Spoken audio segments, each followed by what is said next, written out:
हमने आपको कल मात्रकों की पद्धति के विषय में पढ़ाया था, जिसमें फुट पाउंड सेकंड पद्धति, सेंटीमीटर ग्राम सेकंड पद्धति,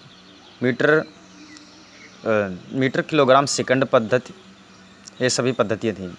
एफपीएस को ब्रिटिश प्रणाली, सीजीएस को फ्रांसीसी या फ्रेंच या गौसीय पद्धति के नाम से जोड़ा गया है, और एमकेएस को मैट्रिक पद्धति या जॉर्ज पद्धति के नाम से भी जानते हैं। हमने कल पढ़ाया था, तो इसमें गौसीय पद्धति और जॉर्ज पद्धति दोनों ही शामिल नहीं किया था, लेकिन आप आगे बढ़िए और गौसीय पद्धति और जॉर्ज पद्धति दोनों अपने नोट्स में नोट कीजिए।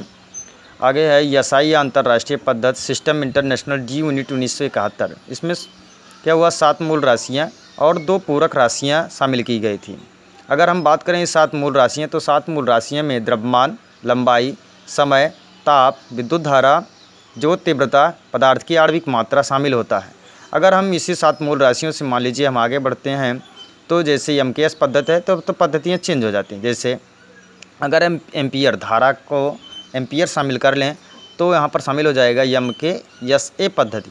अगर हम इसी एम्पियर में अगर मान लीजिए आवेश की बात है, या तो हम क्या करेंगे, एमकेएस इंटू क्यू भी लिख सकते हैं। अगर ताप आ जाता है तो MKS into theta, MKS theta पद्धति हो जाएगी।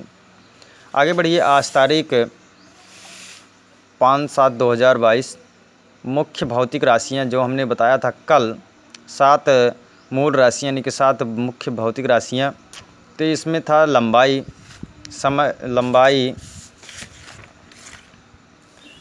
समय, ताप, विद्युत धारा, ज्योत तीव्रता, पदार्थ की मात्रा या आणविक मात्रा। अब द्रव्यमान का मूल मात्रक क्या होता है, किलोग्राम, और लंबाई का मात्रक मीटर, समय का मात्रक सेकेंड, ताप का मात्रक केल्विन, विद्युत धारा का मात्रक एम्पियर, जो तीव्रता का मात्रक या प्रकाश तीव्रता या प्रदीपन तीव्रता का मात्रक कैंडेला, वहीं पर पदार्थ की आणविक मात्रा का मात्रक मोल होता है, मोल। अब हम संकेत की बात करें तो इसे हम द्रव्यमान को किलोग्राम और लंबाई को मीटर तथा समय को सेकेंड और ताप को केल्विन, एम्पियर विद्युत धारा को तथा कैंडेला जो तीव्रता को दर्शाएगा, और पदार्थ की आणविक मात्रा मोल से दर्शाई जाएगी। यहीं पर बात करते हैं पूरक राशि की।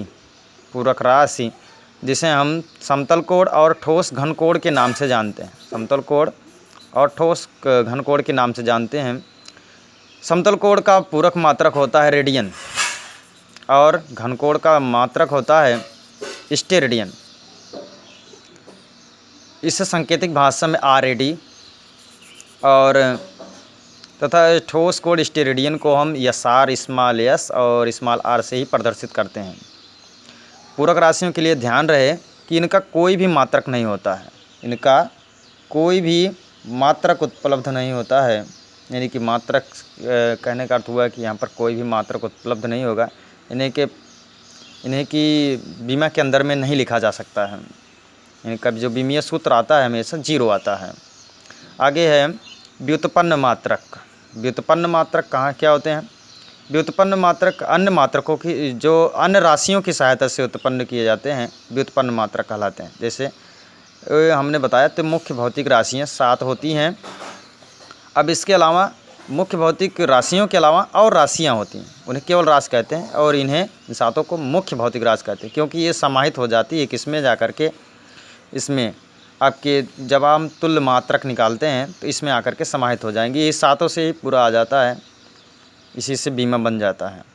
तो यानी कि मुख्य भौतिक राशि, और इधर क्या राशि, इधर राशि हुई केवल भौतिक राशि, यानी कि राशि केवल। अब व्युत्पन्न मात्रक भौतिक राशियाँ, भौतिक राशियों को आवृत्त, बल, कार्य ऊर्जा, ऊष्मा, दाब, प्रतिबल तथा प्रत्यास्था गुणांक, आवेग, संवेग, विकृत, कोण, विशिष्ट घनत्व, कार्य, गतिज ऊर्जा, गुरुत्वीय स्थितिज ऊर्जा बहुत शामिल हो जाएंगे इसमें। लेकिन हम बात करते हैं तो आवृत्त का, अगर हम भौतिक राशि से आवृत्त को हम भौतिक राशि से उत्पन्न किया गया तो इसका मात्रक क्या आया, हर्ट्ज कहते हैं इसे। हर्ट्ज वैज्ञानिक ने खोजा, इसलिए हर्ट्ज नाम। बल को न्यूटन तथा कार्य ऊर्जा ऊष्मा जूल से प्रदर्शित करते हैं, दाब प्रतिबल पास्कल से। हर्ट्ज को संकेत भाषा में HZ, और न्यूटन को हम यन से तथा जूल को कैपिटल जे से, पास्कल को पी से। देखिए यहाँ पर सब कैपिटल लेटर में लिखे हैं, तो यह दर्शाता है कि यह एक वैज्ञानिक नाम है। आगे बढ़ते हैं। अगर हम इसे तुल्य मात्रक निकालते हैं, यानी कि हर्ट्ज को अगर हम चेंज करें, जैसे v equal to N lambda से या N equal to 1/t, N equal to 1/t से, तो हम देखेंगे कि यहाँ पर पाएंगे कि जो आवृत्त है वो यूनिवर्सली है, इसलिए यहाँ पर इन्वर्स में आया मात्रक। फिर इसके बाद हमने निकाला था बल का मात्रक, तो किलोग्राम मीटर पर सेकंड की घात -2 में आया। तो इसलिए कार्य ऊर्जा ऊष्मा के लिए कितना आया, न्यूटन मीटर में आया। इस प्रकार पास्कल दाब प्रतिबल का मात्रक पास्कल हुआ, तो इसका मात्रक आया न्यूटन मीटर की घात -2, न्यूटन मीटर पावर -2। धन्यवाद। हमारे चैनल को सब्सक्राइब करें।